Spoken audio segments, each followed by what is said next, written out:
古色古香的歌曲又来了。是，小放牛。三月里，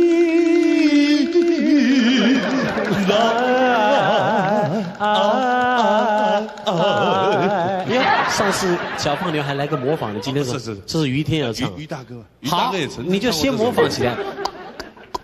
桃花儿红红，杏花儿白白，水仙花儿开。告诉你，有志有迎风啊！逍遥木兰泉，一开花，一儿一哟嘿。再来一次，再来一次，那个蔡秋凤。你要是最后一句好好唱，好久久的杏花村。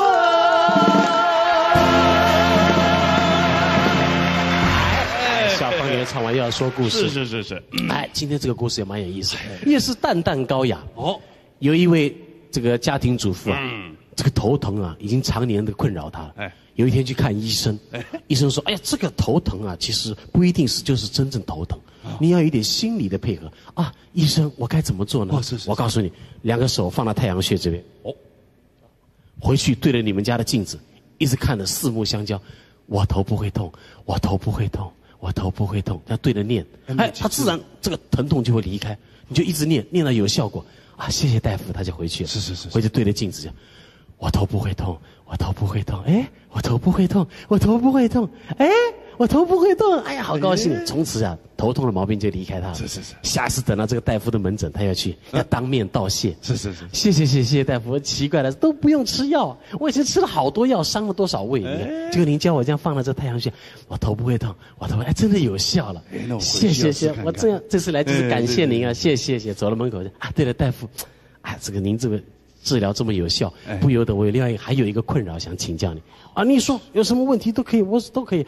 我跟我先生结婚这些年来，这几年呢，他这个房事方面都不是这么理想，不知道能不能够给我们一点这个怎么样的医疗建议？因为您的医疗太神奇。是。他说啊，那没有关系，你是说您先生嘛？那就是等于就是您的男主角。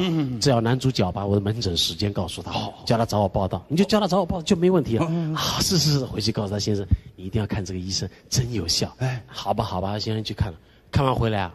从看完那医生那天回来那天为止，完全不一样，生龙活虎。哎呦，对，给钱，从此就过了幸福美满的日子。是。可是他现在每次在晚上熄灯以前总是要到厕所去一下。哎，太太就觉得奇怪，哎，他常常有这种动作。是。我今天去看看，门一打开，一看他先生正对着镜子讲，她不是我太太，她不是我太太。要死我！你嘎起来！我乖哦，好个家伙！哎呦，你是对林州嘛？是加鲜啊！你嘎试试啊！这啊，不是我太太。这样回去也可以试看看。